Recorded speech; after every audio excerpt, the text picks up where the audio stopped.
안녕하세요. 경제를 쉽고 재밌게 알려주는 보공빠입니다. 오늘은 국채에 대해 알려드릴 건데요.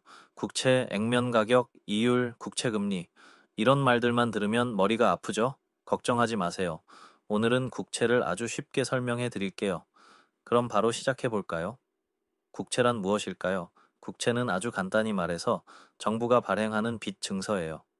예를 들어 정부가 돈이 필요할 때 저희에게 돈을 빌려주시면 매년 이자를 드리고 나중에 원금도 돌려드릴게요. 이렇게 약속하는 거죠. 이 국채는 우리가 은행에 예금을 넣는 것과 비슷해요.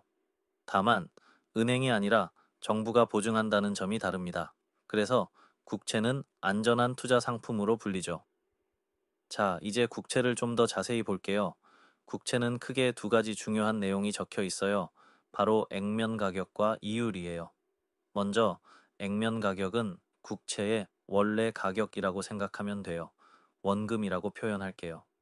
예를 들어 정부가 국채를 발행하면서 이 국채의 원금은 1,000만 원입니다. 라고 정하는 거죠. 그리고 이율은 매년 지급되는 이자의 비율이에요. 예를 들어 이율이 5%라면 1,000만 원짜리 국채를 샀을 때 매년 50만 원, 5%을 이자로 받을 수 있다는 뜻이에요. 그런데 이 국채는 그냥 들고만 있는 게 아니에요. 주식처럼 시장에서 사고 팔 수 있는 상품이에요. 예를 들어 내가 1년 전에 1,000만 원짜리 국채를 샀는데 지금 다른 사람이 이걸 사고 싶다면 그 사람에게 팔 수도 있어요.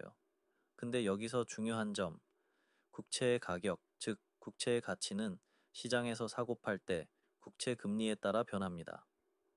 자, 이제 국채 금리가 국채 가격에 어떤 영향을 미치는지 쉽게 설명해 볼게요. 국채 금리와 가격은 반대로 움직인다는 게 핵심이에요. 예를 들어 볼게요. 내가 1,000만 원짜리 국채를 샀을 때 이율이 5%라고 가정해 볼게요. 그럼 매년 50만 원의 이자를 받게 되죠. 그런데 시간 지나서 새로 발행된 국채의 금리가 6%로 올랐다고 해볼게요.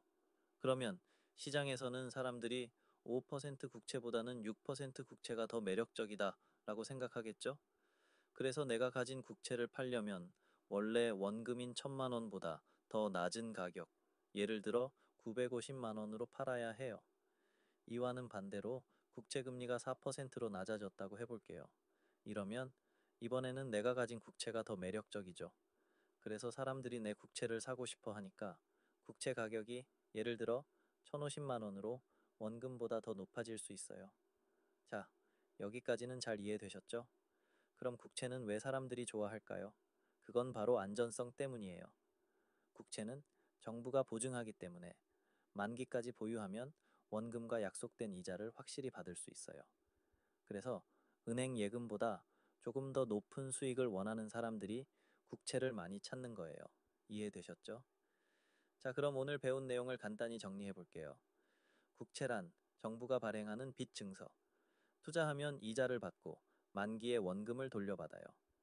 액면 가격이란 국채의 원래 가격이에요. 이율은 매년 지급되는 이자의 비율이고요. 국채 금리란 시장에서 새로 발행된 국채의 이율이에요. 국채 금리가 오르면 국채 가격은 내리고 국채 금리가 내리면 국채 가격은 오른다. 이렇게 정리할 수 있겠네요. 자, 이제 국채가 뭔지 완벽하게 이해하셨나요? 국채는 안전하고 믿을 수 있는 금융상품 중 하나입니다. 오늘 비트코인과 주식이 하루 만에 7%나 하락해 버렸네요. 이 하락의 가장 큰 원인 중 하나가 바로 10년물 국채 이율이 4.7%를 돌파했기 때문이에요. 국채 금리가 높아지면 사람들은 안전한 국채를 매입해도 충분히 높은 수익을 얻을 수 있다고 생각해서 주식이나 비트코인 같은 위험 자산에서 돈을 빼서 국채로 이동합니다. 그러다 보니 주식과 비트코인의 가격이 급격히 하락한 거라고 볼 수 있죠. 이처럼 국채 금리는 경제 전반에 큰 영향을 미치니 꼭 기억해 두시기 바랍니다.